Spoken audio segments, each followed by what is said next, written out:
Hello, everyone. Welcome to Your Bible Questions Answered.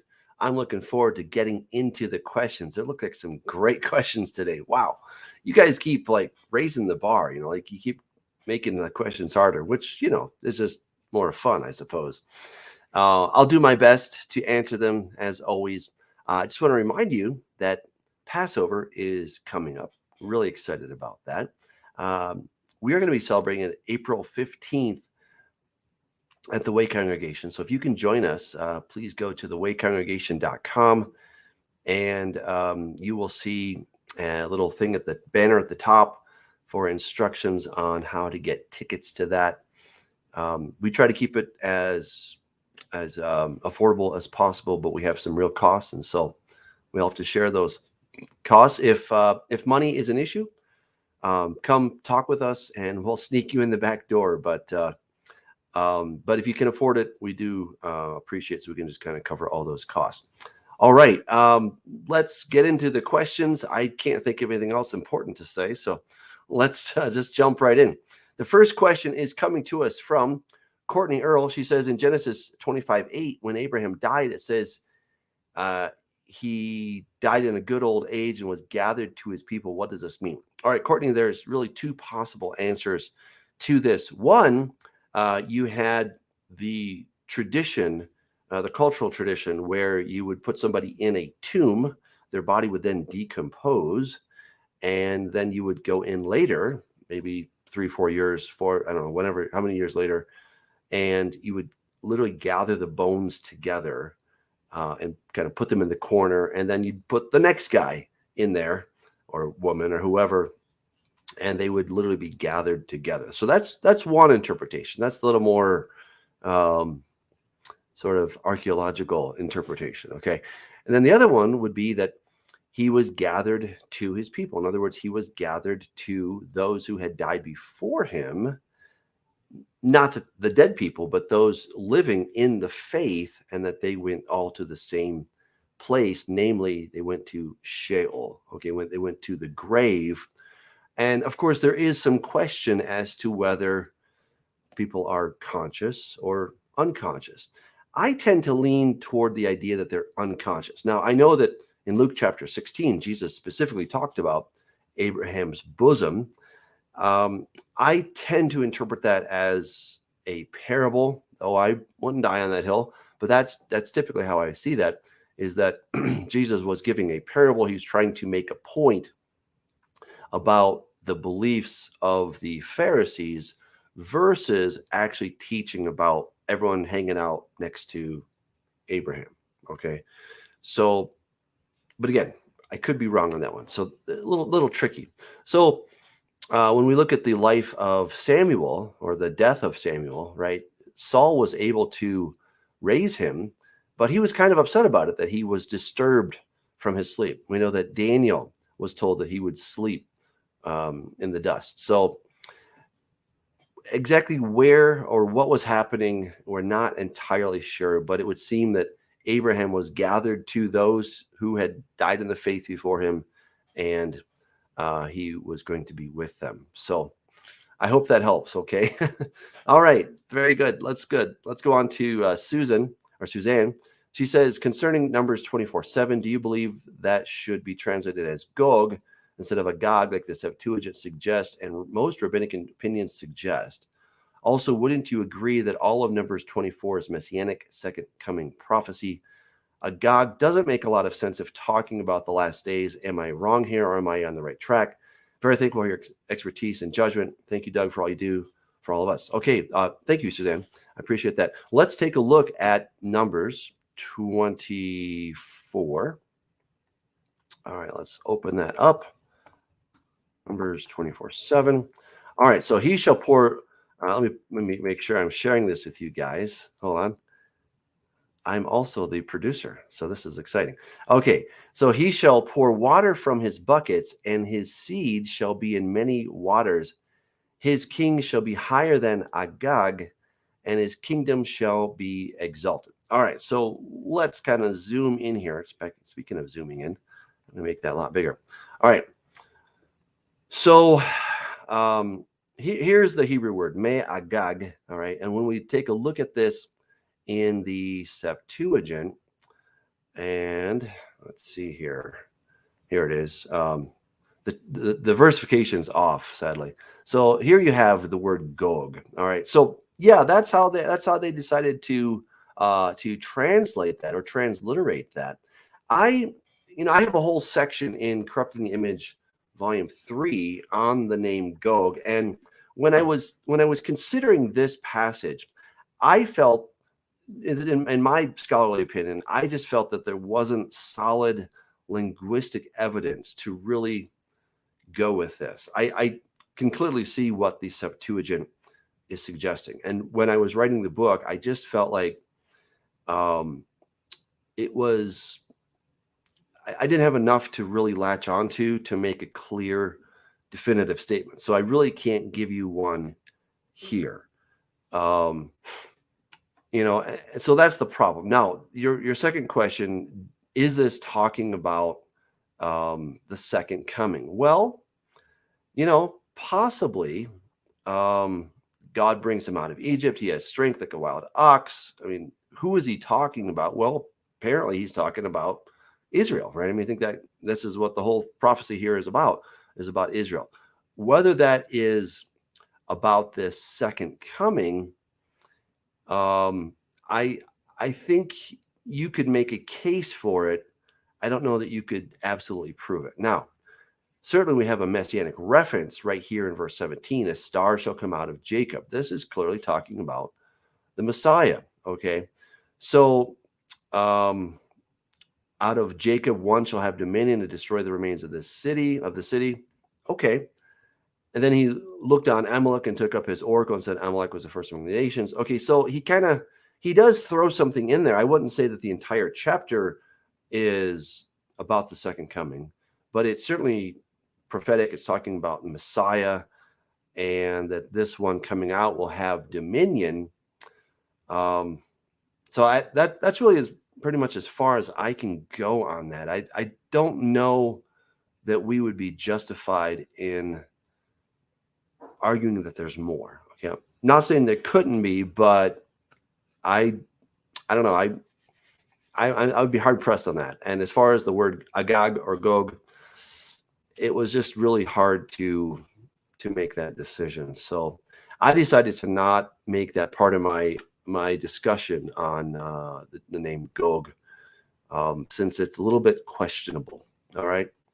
Very good. Thank you for that great question, Suzanne. Let's go to Ken. He says, at the transfiguration, how did the disciples know that it was Moses and Elijah that appeared on the mountain with Jesus? Good question, Ken. Certainly they're not told specifically that it was those two individuals, right? But somehow they just knew. All right, so let's kind of let's do a little bit of background. Again, I talk about that scene a lot in this book right here, and also in this amazing book right here.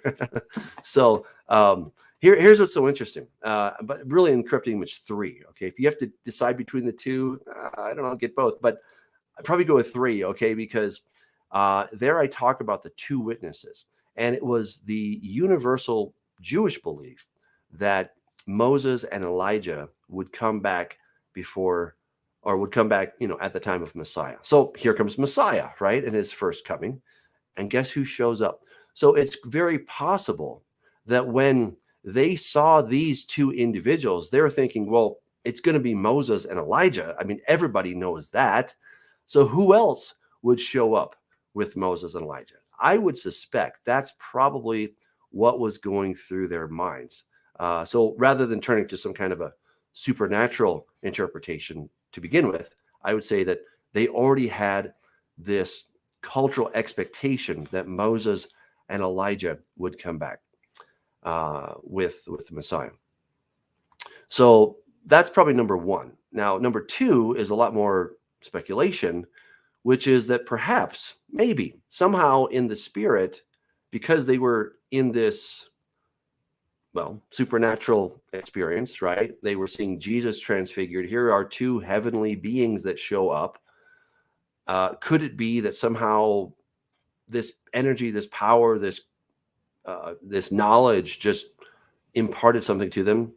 Maybe, right? But it's highly speculative. So I would probably go with option number one, which is they were already expecting those two specifically to show up. And that is why I believe when the two witnesses come, they will either be those two, Moses and Elijah, or two that come very much in the power and spirit of Moses and Elijah, which I would say just it's Moses and Elijah. Okay.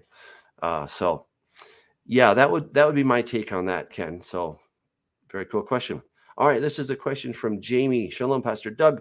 In Revelation 8:1, it says that when the seventh seal was opened, there was silence in heaven for about half an hour. Do you have any insight on the significance of the silence and the time of half an hour? Jamie, my friend John Haller says that the half an hour in silence in heaven was giving everyone time to update their charts, which I think is a great response. It's pretty funny. So here's the thing. Let's take a look at that passage, because that will well, hopefully give us a little more insight. All right, so let's take a look there. Revelation 8. All right, when he opened the seventh seal, there was silence in heaven for about half an hour. And I saw the seven trumpets who stand before God, and to them were given seven trumpets.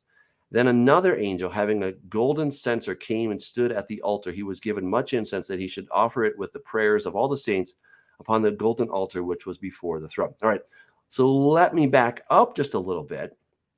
Where are we? We've had the six seals, right? When we get to the end of the sixth seal, look what's going on. In the sixth seal, check this out. All right. And when he opened the sixth seal, there was a great earthquake. The sun and moon became black as sackcloth of hair, and the moon became like blood. So within the sixth seal, these things are happening. Also in there, the stars of heaven fell to the earth as a fig tree drops its late figs when it's shaken by a mighty wind.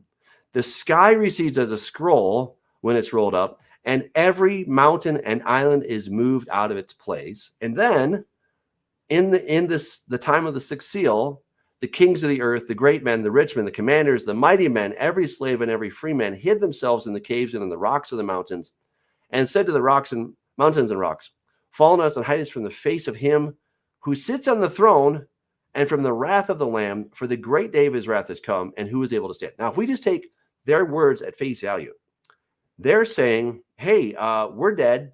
This is it. This is the moment. Here he is. We can see him. We've been denying him, but gee, there he is. All right. In other words, this is the time of the second coming. This is the time of the second coming. I just don't know how to make that any clearer. All right. If you guys are interested, I'd encourage you to go to douglashamp.com and look for my paper, read Revelation thematically, or why you should read Revelation thematically. Just put it in the search. You'll see it. Okay. And you can either download it or just read it on my site. I highly encourage you to read that, because if you're reading the book of Revelation in a chronological fashion, what I mean by that is, first comes all the seals, and then come the trumpet judgments. In other words, we have the seal judgments. Those are happening in real time on planet Earth. And then after all those are done, then we have another series of judgments happening on planet Earth. And then we finally have the last judgments happening on planet Earth. All right. So there's all these judgments in consecutive order, or chronological order, if you will. Whereas what we really see in the book of Revelation, and it's written thematically, right? Just as I showed you in Revelation chapter 6, at the end, we've come to the end of this whole thing. So the seals are an overview of the entire tribulation period. That's what they are, right? So I'm getting back to your question, because I know where you're going with this, but I want you to understand that by the time we get to the end of the sixth seal, guess what? This thing is over. And then the seventh seal, we have this interlude in chapter 7, right? And then we have in chapter 8, when he opened the seventh seal, there was silence in heaven for about half an hour. All right. Now, this is it. This is the end of the tribulation. It's over. then starting in verse 2, we're going to get a recap. We're going to get a different series of judgments, and they are going to, in fact, you have all this stuff happening. The golden altar, and the prayers of the saints, and the angel took the censer, filled it with fire from the altar, threw it to the earth, and there were noises, thunderings, lightnings, and an earthquake. Let me show you where else we see that, because this is really huge. All right.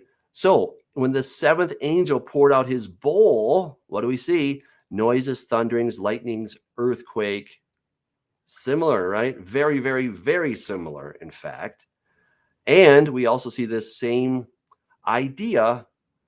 Let's see here. It is right here. Then the temple of God in heaven was opened in heaven, and the ark of his covenant was seen. There were lightnings, noises, thunderings, and earthquake and great hail. These are all the same time period, but they're laid out in a thematic fashion. So that first we're going to get this overview of the seal judgments. Then we're going to get another overview of the trumpet judgments, which are just part and parcel of the seal judgments. And then we're going to get the exposition of the two witnesses, who are to a large degree the executors of some of these judgments, not all of them, but many of them. All right. So these are the things that we see. Okay.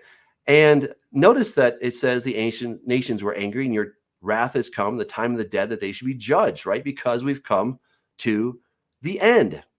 This is what we're looking at, is that we're looking at it in a thematic fashion. All right.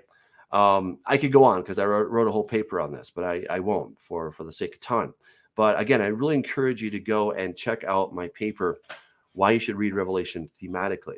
I think it will transform how you understand the book of Revelation. So the answer to your question is, it's the same pause. We've now come to the end. Now, exactly why it's 30 minutes, I am not sure. Why 30 minutes and not 45 minutes, or why not an hour? But that's the time that is given. So there could be some significance to half an hour. What it is, I don't know. And I'm not aware that the text tells us anywhere why it's 30 minutes. So there could be another reason that I've missed. Okay. All right. Let's go on to another question. Thank you for that, Jamie. This is from Iris. Matthew 22, parable of the wedding feast. Who are those invited but not worthy? And who are those that the servants went out into the roads and gathered both bad and good? All right. So let's take a look at the parable in Matthew 22. All right. So the kingdom of heaven is like a certain king who arranged a marriage for his son, and he sent out his servants to call those who were invited to the wedding, and they were not willing to come. All right. So let's just kind of go line by line. Who are those who were invited to the wedding but weren't willing to come? Well, this would be anybody of the nation of Israel. And I don't just mean the Jews, but I mean all Israel, who said, nope, I don't want to go. All right. And he kind of gives a little explanation here. Tell those who were invited, I prepared everything, but they made light of it. They had all these other things that they need to do. All right. And so then he sends, they, kill these servants. All right. So then he's going to send out armies to destroy their murderers and burn up their city. Then he said to his servants, the wedding is ready, but those who were invited were not worthy. All right. So this would be anybody who was in a covenant relationship with God. And again, I don't just mean the Jewish people, but I mean all Israel, including the mixed multitude out of Egypt, including people like Ruth, right? She was obviously married in, right? So you don't have to be of Hebrew blood, but you have to be now part of this commonwealth of Israel idea, okay? So they decided to exclude themselves from this feast. So now he sends out people to go and just gather everybody, right? Whoever's willing, just bring them in. Okay, now you have a man who comes in. He doesn't have a wedding garment on. Friend, how did you come in here without a wedding garment? So what is the wedding garment? The wedding garment seems to be what Jesus gives to us at the time of salvation. Now, how this guy got in, we're not sure, but he's bound hand and foot. He's cast into outer darkness where there's weeping and gnashing of teeth. Now, what exactly that means, I mean, is he lost forever? Possibly. That seems to be the case. Clearly, it's not a good place. Perhaps he's cast out of the New Jerusalem, and he has to endure some time outside the New Jerusalem. That's possible. Okay. I won't die on that hill. But anyway, so many are called, few are chosen. All right. So, these are the ones that were not worthy were the ones that were part of the covenant, were in a covenant relationship with God, and they decided to remove themselves from the benefits of the covenant relationship. All right. So that would be certainly the northern kingdom of Israel. And of course, they as a whole are saved, but the individuals in that group, many of them are lost. Okay. Awesome. That's a great question. Thank you, Eris. Another question from Eris. Do you think the barn in Luke 3:17 and the rooms in Isaiah 26:20 to be the new Jerusalem that descends from heaven? Is that where we meet Jesus in the air? Yeah, Iris, that's an excellent question. I do not know where the rooms are. The barn and the rooms may entirely be the same thing, but whether those are the New Jerusalem, I would suspect no. Because as I understand it, the New Jerusalem is going to come down a little bit after Jesus returns and does all the fighting, right? So let me show you why I think that, really based on Isaiah 26. Okay, so Isaiah 26:19. Let me just do the New King James here. Okay, so we have your dead body shall live. So that's the resurrection. And then he says, come, my people, enter your chambers. Those are the rooms you're talking about. Shut your doors behind you. Hide yourself, as it were, for a little moment until the indignation, the wrath, is past. For behold, the Lord comes out of his place to punish the inhabitants of the earth for their iniquity, and the earth will also disclose their blood. Okay, so why are they hidden away? Because the Lord is coming out of his place. So when he comes out, they're going to be hidden away. This is what Paul was talking about, is that we are not appointed to wrath. Amen, I would say. Amen. We're not appointed to wrath, but it's not talking about a pre-tribulation rapture. It's talking about that when Jesus rips open the sky and he comes to fight against those who have opposed him, he's not going to fight against us because we're like, but Jesus, I like you, right? And he's not going to fight against us. He's going to fight against those who have opposed him and rejected him and want to fight, who are intentionally fighting against him. That's who he's coming, and he'll pour out his wrath on those people, on that particular group. Okay. Now, I think I've shared this a few times, but I'll of course share it again. In my opinion, all right, and I admit that I have the I have the minority opinion here, but I firmly believe that shortly after the return of Jesus, right? Remember, he comes back in flaming fire. Why is he coming back in flaming fire? Why are the elements, why is the earth melting at his return? Because there's a compatibility problem between the earth and Jesus, God. God's fire, the earth is corrupted. We are corrupted. We're decomposing, degenerate. When God came down on Mount Sinai, it was burning. So God cannot very well live on this planet for very long, and without it burning up. So according to Romans chapter 8, Paul tells us that the earnest expectation of the creation eagerly waits for the revealing of the sons of God. So creation can hardly wait until we are revealed. For the creation was subjected to futility, not willingly, but because of him who subjected it in hope. Because the creation itself, that is the earth, the trees, the rocks, the dirt, will be delivered from the bondage of corruption into the glorious liberty of the children of God. When is that going to happen? At the revealing of the sons of God. That is when the earth is set free from the bondage. All right. So the whole idea that the earth remains corrupted during the millennium, I definitely disagree with that. And then when you start just looking at what the Hebrew Bible had to say about the age to come, about the millennium, it's very much, you have the new heavens and the new earth at the beginning of the millennium. All right. We have that in Isaiah 65, etc. Okay. So with that said, I'm forgetting your original question. One second. Let me go back. All right. So, so I would say that the New Jerusalem can come down after Jesus cleans up, puts Satan away, and all that stuff. Okay. So that's how I would reconcile that. All right. I hope that helps. Thank you, Iris. All right. Chad has a question. He says, what is the traditional celebration of Rosh Chodesh? What, if any, is the traditional celebration of the biblical New Year? All right. So Rosh Chodesh is the new month. We have we actually have something about that in 1 Samuel 20. Let me just go back. I think I have that here. I'm so close. There it is. All right.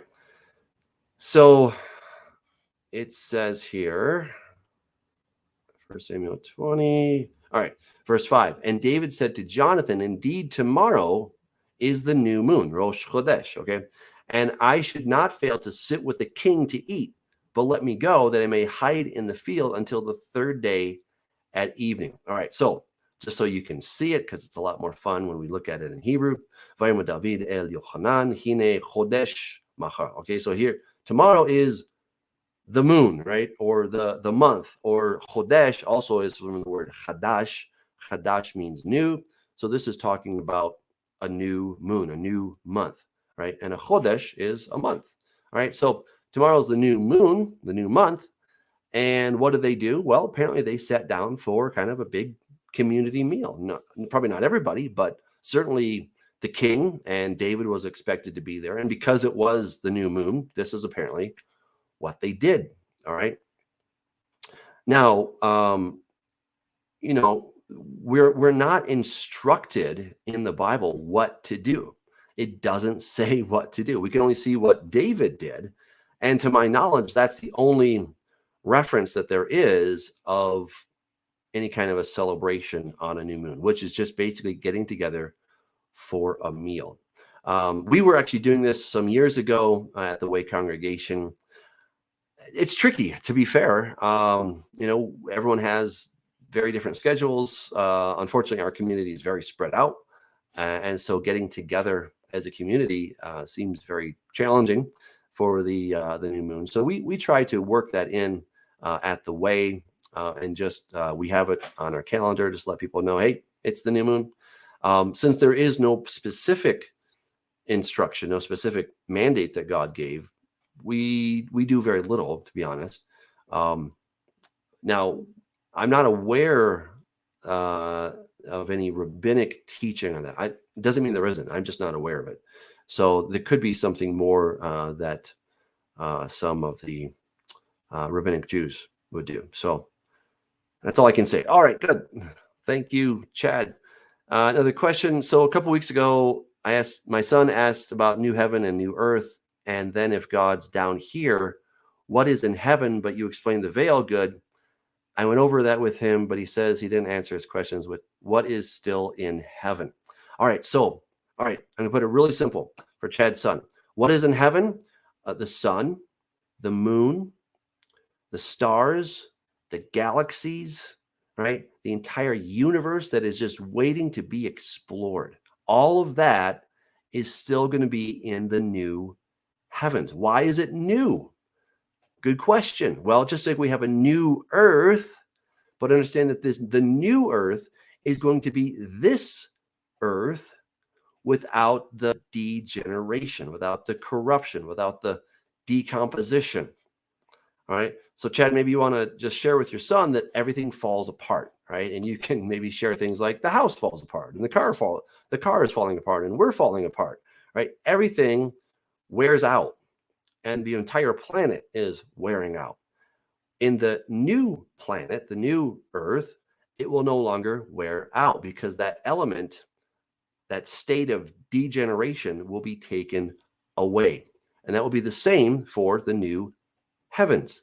Now, part of the challenge may be that he thinks, well, God lives in heaven, we live down here. And yeah, scripture does speak of it that way sometimes. However, we also have just the heavens, right? We have space, the universe, that is also the heavens. So when it talks about the new heavens and the new earth, it means that everything, the heavens and earth, that's everything, right? In that time, everything is going to be made new, but nothing is going to be destroyed. Nothing goes away. So the universe that you see now is going to be the universe that you see then. The big difference is there will no longer be any degeneration, no more decomposition in that time. Okay? I hope I got it. But if not, hit me up on Shabbat and I'll see if I can make it any clearer. All right, this is from Nathan Painter. Good evening, Doug. My question tonight comes from Leviticus chapter 10 and the unauthorized fire from Nove and Abihu. Aside from following improper procedure, wasn't the ritual of incense supposed to be Aaron's duty alone, or were there any of the priests allowed so long it was one of them? So my understanding about that, Nathan, is that all of the things that Aaron was instructed to do, his sons were also instructed to do, right? Because certainly, people get older and you got to have the next generation. So this is where it says that Aaron and his sons, such and such as a perpetual commandment or ordinance for throughout their generations, right? So it says to Aaron and his sons, right? So I don't think there was any, I don't think they broke protocol by them doing it versus their dad doing it. And you said that it seems verse 9 implies that they were intoxicated when this happened. Do you believe this to be the case, or is God simply explaining what was expected of his priests? That's a tough one. The fact that it's mentioned, don't be drinking when you do this, it could imply that. It doesn't specifically state it, right? So that's where we have to just decide, okay, were they or weren't they, or should we just leave it maybe a little bit ambiguous? I tend to just leave it a little ambiguous because the text itself is a little ambiguous. But I think you could make a fair case that they were, drinking a little too much, and that may have impaired their judgment. All right. So I guess, don't priest and drive. No, don't drink and priest at the same time. There we go. Something like that. So maybe that's just a good idea. Yeah. Okay. Very good. This is from Ken. The Bible mentions only one archangel. The book of Enoch says there are 7 archangels. Which one is correct? All right, Ken, it's not a contest between the two, certainly. It's true that the Bible only gives us the name of one angel, of one archangel. But think about this. The Bible also gives us only the name of 2 angels, okay? And, Satan, we'll kind of throw him in there. So maybe 2.5 or 3, okay? But as far as the good ones, we only have the names of 2 angels. So, but we clearly know that there are lots more, and we can presume that they all have a name. We're just not given those names. So the fact that the book of Enoch gives us the name of 7 archangels, I don't think that it's one or the other. We know that Michael is the archangel over the people of Israel. That would be safe to assume that there are probably other archangels out there, but the Bible does not specifically state it. But of course, in the book of Enoch, we have it in Second Temple literature. All right, this is another question from Ken. He says, the prophet Zechariah wrote in 12:10 that they will look on me whom they have pierced. Then John 19:37 says, they shall look on him whom they have pierced. Revelation 1:7, behold, he is coming with the clouds, and every eye shall see him, even those who pierced him. In Matthew 26:64, Jesus told the high priest and the council that hereafter you shall see the Son of Man sitting at the right hand of the power and coming on the clouds of heaven. Is Jesus indicating that those who crucified him would be resurrected at the second coming and witness his coming to set up his kingdom? So Ken, I would say that it's probably not necessarily those specific people, but it's that particular body, that group. All right. So when he was talking to the Sanhedrin, I would say that he's talking to the Sanhedrin, not to those particular individuals, but to that body. That body, that official body, will also be there at the end. And I think when he said to the scribes and Pharisees in Matthew 23, "Woe to you, scribes and Pharisees, you do all these things," he said, "You will not see my face from now until you say, Baruch haba b'shem Adonai," until you say, "Blessed is he who comes in the name of the Lord." So not those particular individuals, but that corpus will not see him until they say that. All right. And so that's how I would explain that they, meaning the corporate body, the official authorized body that rules over Jerusalem, that rules over the Jewish people, that body of people will be there to see him at his second coming. All right. Muriel says, does Colossians 1:15, the firstborn of all creation, indicate that Jesus is a created being? How does that align with John 1:2? I want to give a biblical answer to a JW who says that Jesus was created. All right. Let's go there and let's take a look at it. Great question, Muriel. I'm not, I'm not, the question is great. It's just it takes some time to wade through it. That's all. All right, so let's get a better sense. Let's take a look here at the NLT. Jesus is the visible image of the invisible God. He existed before God made anything at all, and is supreme over all creation. All right, so you can see that they've got a little footnote there. Why do they have a footnote? Interesting. He is the image of the invisible God, the firstborn over all creation. Let's take a look at the NET, the New English Translation, as well. All right, he is the image of the invisible God, the firstborn over all creation. What do these guys have to say? All right, so they say the Greek term prototokos, could refer either to a first in order of time, such as a firstborn child, or it could refer to one who is preeminent in rank. All right, you can look at M.J. Harris, Colossians and Philemon.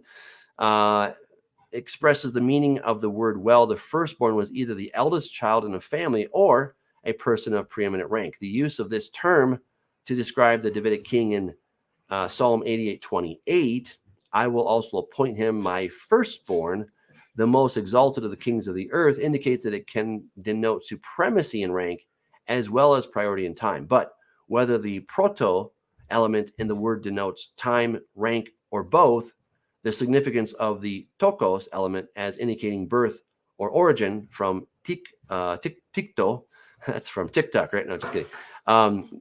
Give birth to has been virtually lost except in reference to literal birth. In Colossians 1:15, the emphasis is on the priority of Jesus' rank as over and above creation, and the for clause referring to Jesus as creator. All right, so I would say that Paul and John are completely in alignment here. They're not suggesting anything other. However, let me make this very, very clear. I hope I can make it very clear. All right. So here's I think the best analogy that I've ever heard of. I didn't come up with it, but I think it's really awesome. So you take the sun, all right, the sun up in the sky, S-U-N. That is the source. Think of that as the Father. And what is coming out of the sun? Well, light rays, right? Those rays of light are coming out, light and heat.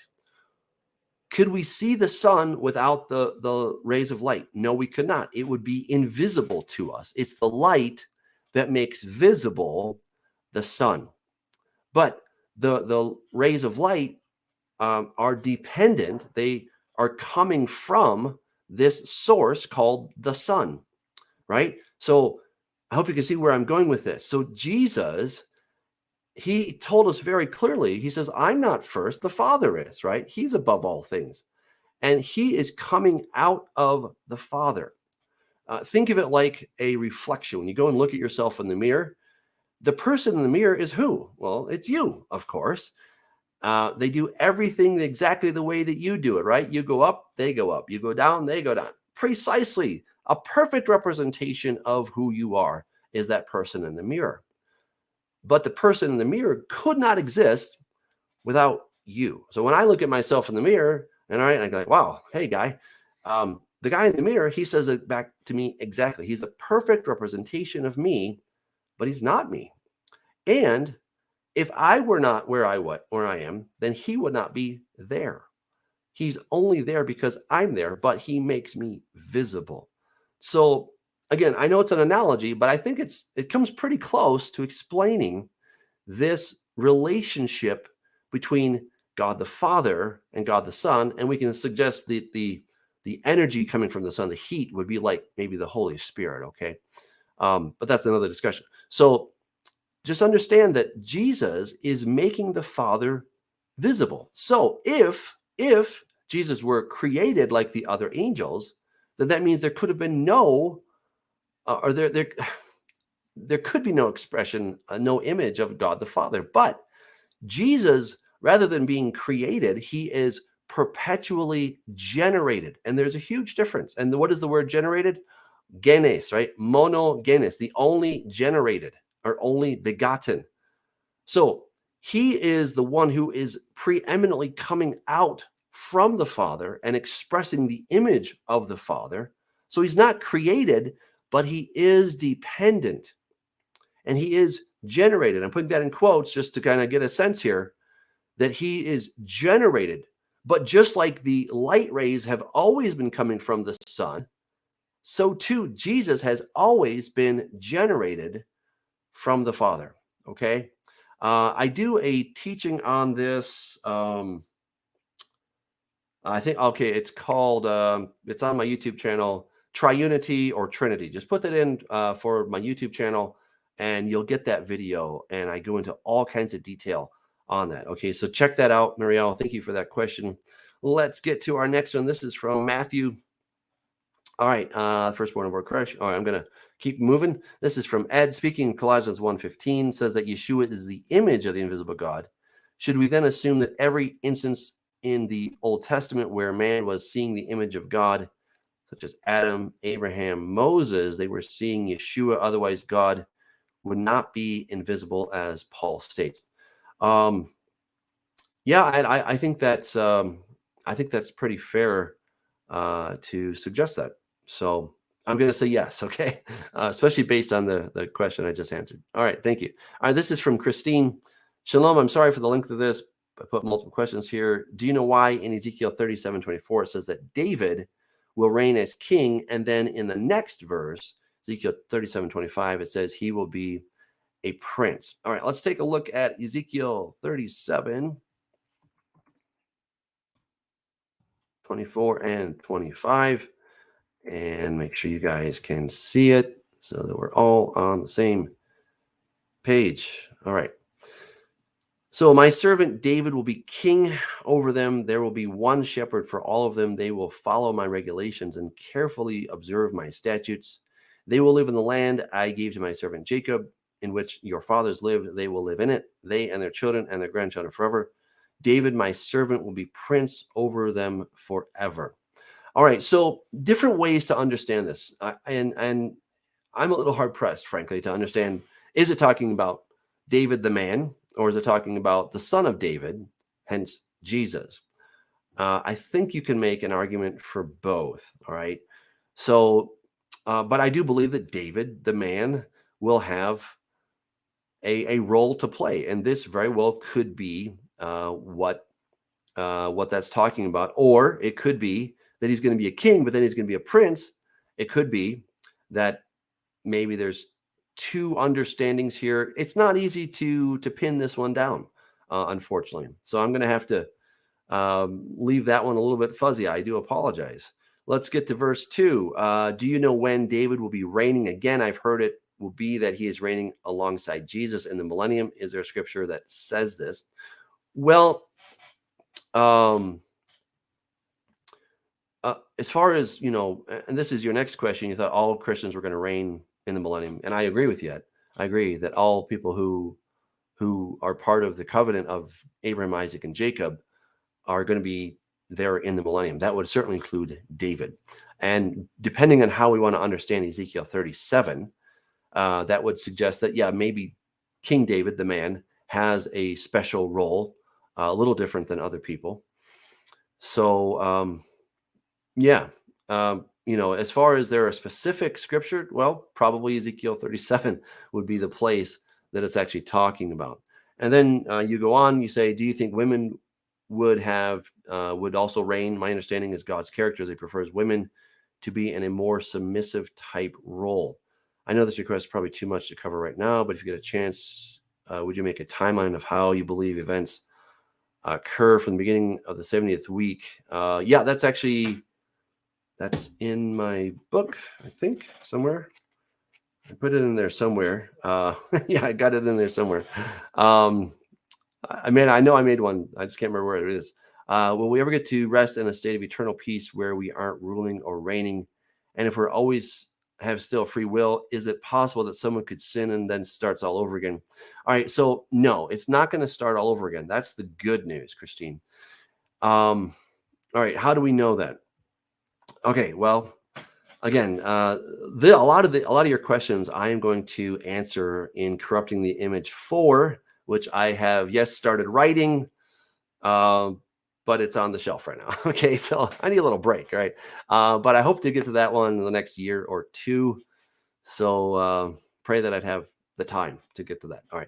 So, but it's a fascinating study, but it requires, since we don't have like a lot of direct scriptures to say, this is how it's going to be, we have to look at a number of different scriptures, and I have to piece those together and give you my best interpretation for these kinds of questions. And that's why they're a little trickier, and they take a lot more time to really get to the bottom of them, because sometimes it's not stated specifically. We have to get there. Okay. So, but understand this, that in the age to come, there will be no more corruption in the very planet. There will be a time, it's at the end of the millennium, when you're with Jesus, you have gotten your new body, and you can go into the New Jerusalem. Because, right, it says in Revelation 22:14, blessed are those who wash their garments or keep the commandments, that they may have the right to go into the city through the gates. But outside are the dogs and sorcerers and idolaters and all who love and practice a lie. Right? So we have a very clear distinction. And God has been giving grace all during that time that people can be saved. They have to come up to Jerusalem. They take of the river of life. They take of the tree of life, whose leaves are for the healing of the nations. But there's going to be a large group of people whose number is as the sand of the seas that decide that they don't want to serve Jesus. They don't want to be in his kingdom, even though it's really awesome.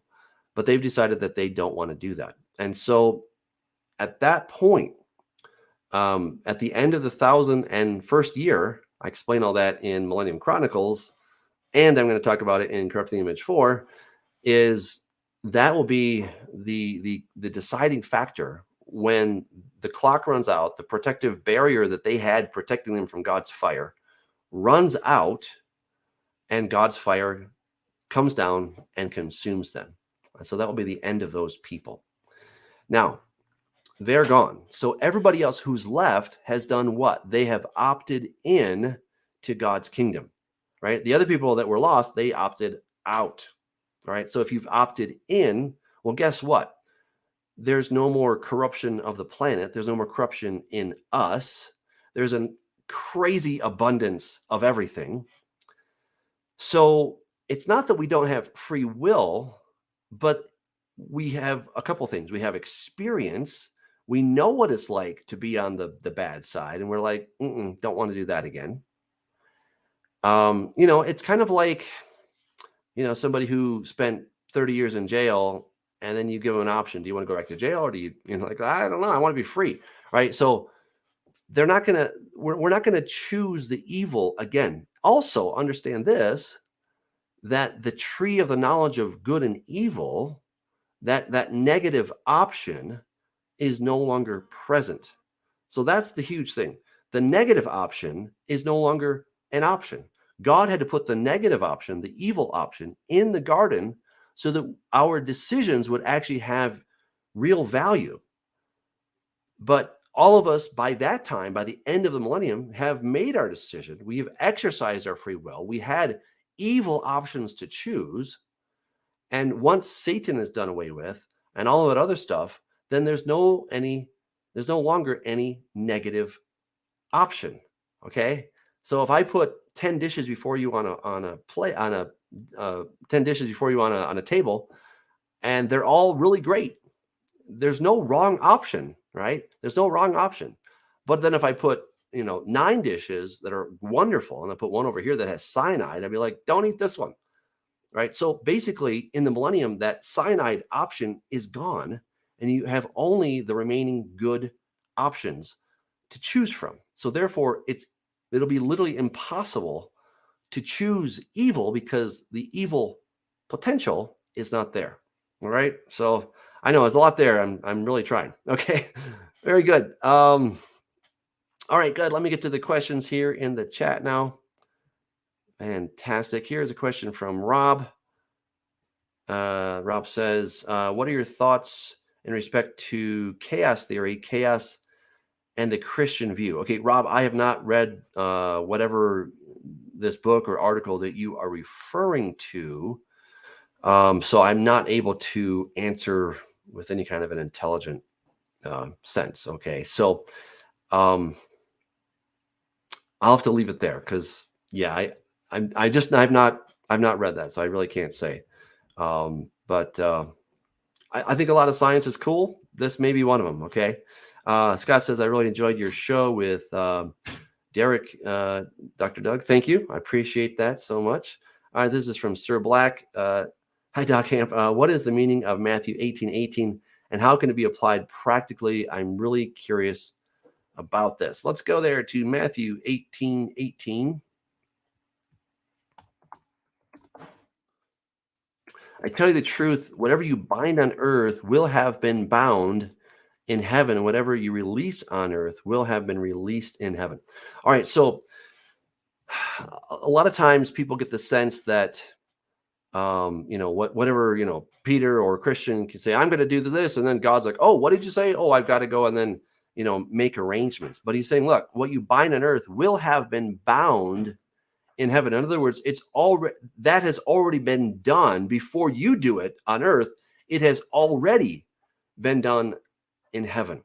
All right, and whatever you release on earth will have been released in heaven. I do appreciate the New English Translation many times because they're sticklers for the accurate usage of the grammar. So we can think of it this way. We have a lot of authority. I think authority is probably a better word than power because I really don't have any power. I have zero power. God has all the power, but he's authorized me to sort of tap into his power. And when I'm walking according to his commandments, then I'm going to ask for things that are wholesome and righteous and good. And when I do that, then it's already been released. The money's already in the account, right? Before you write the check, the money's already in the account. And so that's essentially what Jesus is getting at. And I think we too often sell ourselves very short. We do not assume or expect God to really give us things. Sometimes we complain about it. Oh, God, wouldn't you please give me such and such? But really what he's saying is, look, believe that you'll receive it and you will have it. James says that, if you lack wisdom, let him ask of God, but don't doubt. Whoever doubts will not receive anything from God. So you have to ask with a mind of believing. That changes everything. And I think that is partly what Jesus is getting at here. But again, it's not just that, give me a Lamborghini, right? That is not necessarily what he's talking about. But when I'm doing things in accordance with his Torah, then I can expect good things. Okay. There's probably a lot more I could say. I would encourage you to check out what do I call it? Rethinking prayer, quantum prayer. Check those out. I have a 3-hour teaching on that if you want to go a whole lot deeper into that. Okay, this is from Chad. Is there anything in the Bible that explains what appears to be cataclysmic solar Nove, burnt megalithic stones in Egypt and Peru? Yeah, not that I'm aware of. Yeah, not that I'm aware of. Sorry, Chad. Now, it does say in relation to the Exodus that that there were balls of fire that came down on Egypt. So that's certainly in Egypt. As far as Peru, I'm not aware of anything in Peru. All right. Sorry, I wish I could say more. All right, very good. This is from Jamie. Is the second coming when Jesus comes next? Yes, that is when he comes next. The second coming, that will be after the tribulation. That'll be a time where God is going to send 2 witnesses to warn the world, hey, I'm coming back. And they're going to come down with power, with all kinds of signs and wonders to authenticate their message. And then after that period, there's a really nasty period called the Great Tribulation. And Jesus comes at the end of that period. All right. Another question from Jamie. Do you accept that Daniel 7 matches up with Revelation 13 and adds to it? Yes, because they're both talking about the beast. Daniel chapter 7 is talking about this beast, that he will go and do a lot of bad things. And then we see that the beast is going to be given over to the burning flame. And then that is also mentioned in Revelation 19, I think verse 19, where he and the false prophet are then thrown alive into the lake of fire. Okay, so those are both the same thing, which is God's fire, incidentally. So, yeah, now there may be more to your question that I'm not. Maybe you had more to the question that you didn't express, and so I'd have to hear what else you have to say about that. Okay, this is from Chad. A follow-up question to previous. Could this be his wrath against ancient Nephilim builders? Chad, that one is really hard to address. I mean, I think a lot of things are possible, but not everything is provable. Okay, so is it possible? Is your question possible? Sure. Do we have proof for that? That's the real question. I'm not aware of any evidence in the Bible that is mentioning or even suggesting Peru or South America. I just don't know that. I just don't know that it says anything. It's not to say that God didn't judge those people over there. He may have, but I'm not aware of any evidence that tells us that he did that. Okay, so that, I guess I would just, be cautious of trying to make a connection. And so I don't see any, but maybe you can find one. That'd be really cool. Okay, another follow-up comment question. It seems to me that one taken is left is saying the ones taken are killed at Jesus coming. That's probably true. Well, it is also the rapture of the saints, all of the something is the resurrection. I could concur. Okay, very good. This is from Jamie. The sheep and the goats. So do likely the one saved always says as false. Okay. All right. Looks like there's some good comments there. All right. This is okay. Have you done a follow-up of corrupting the image since the jab came out? Well, I mean, I did corrupting the image 2 and I did corrupting the image 3. I know people have different opinions about the jab. I got it. I feel great. So if you want to get it. If you don't. That's all I'm going to say about it. All right, let's go to Cody. Question: in Job 22:15-16, is the flood mentioned? The flood recorded in Jasher chapter 2 of the Gihon which killed 1/3 of the population. I believe Job is antediluvian, and this flood seems to line up. Cody, I am not aware of any scholar that would suggest that Job is antediluvian. Not to say that it's impossible, but yeah.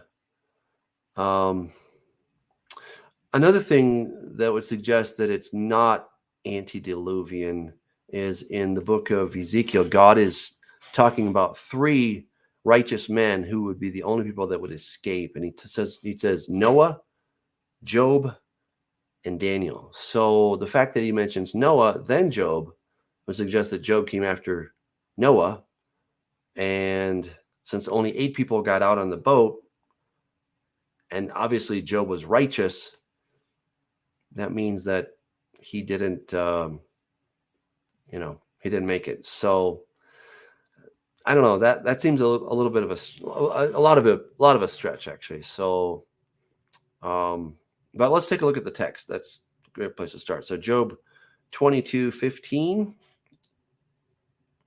Job 22:15. Hold on, let's see if I can type here. All right. Will you keep the old path that evil men have walked, men who were carried off before their time when the flood was poured out on their foundations? Yeah, I mean, I would presume that this is talking about the flood of Noah. The ancient world actually had a lot of just understanding that a flood happened. Like they took it as a matter of fact, right? I talk about that in Corrupt the Image too. And I show the source where, they're like, people lived a long time before the flood. And they just say it as if like, well, everybody knows about the flood, right? Like, we all know about Pearl Harbor, right? It's just like you say Pearl Harbor, you're like, oh, I know what you're talking about. When you say the flood, everyone knew what you're talking about.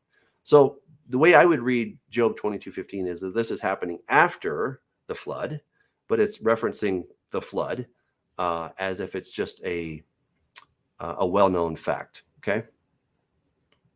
All right. Another question from Jamie.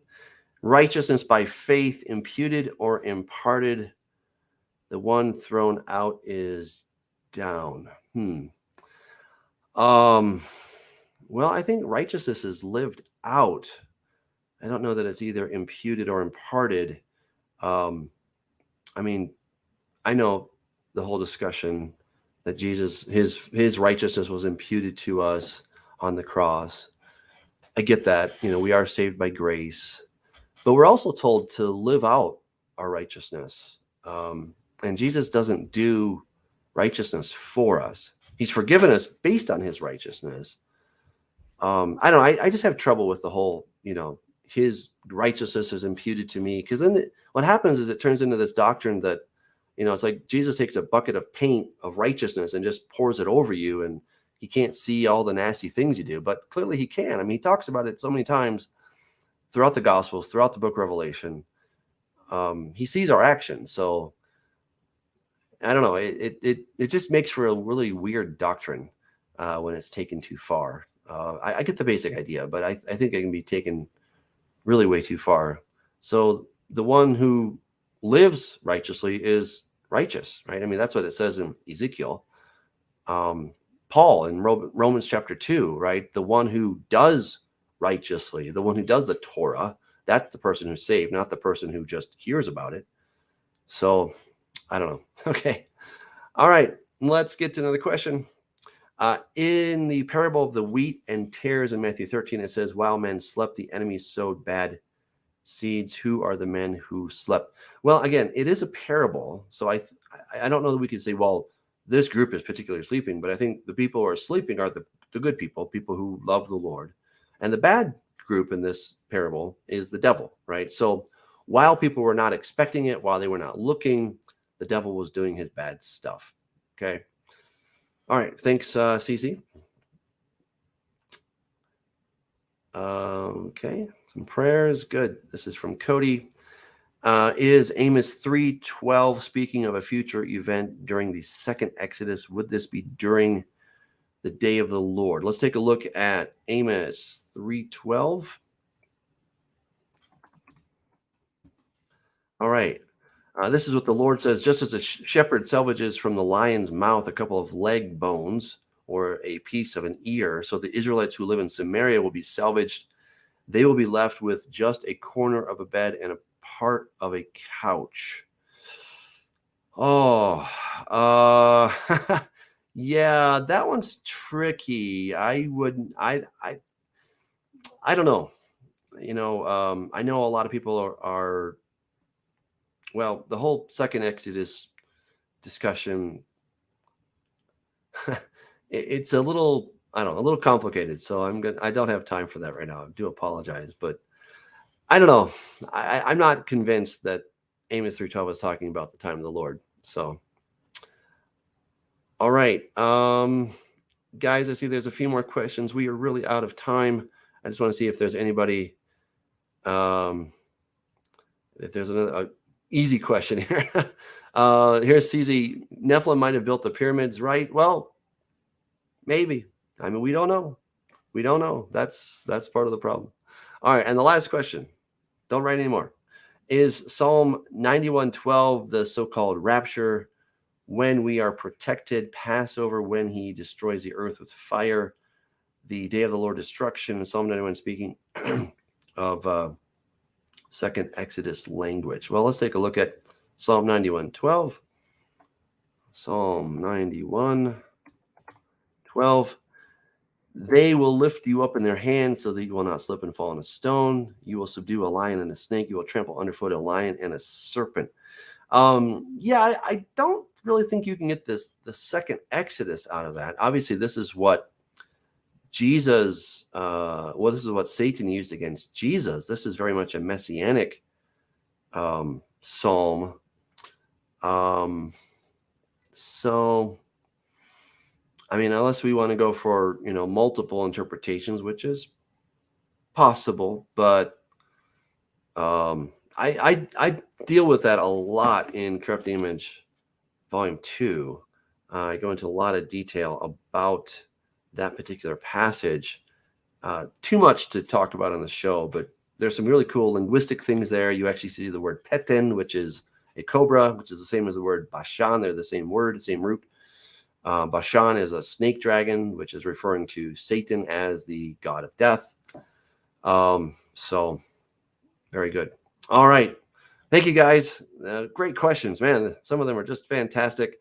I do appreciate you guys showing up. Thank you for the good comments. Yeah, I see Trevor. Thanks for appearing in Age of Deceit. That was a lot of fun. I'm glad that it had some good impact on you, Trevor. Join us next week. Remember, you can put your questions in the app, and that way you get it in early. So the Way Congregation app, you can get that at the Apple or Google stores, and the Way Congregation, and then you can put your question in. So I will see you guys next week. Join us tomorrow for the virtual Midrash, and I think we're going to have everything on Thursday, though. Do pray for Scott. He had a family, tragedy. So just keep him in prayer for that. Okay. God bless you guys. Take care.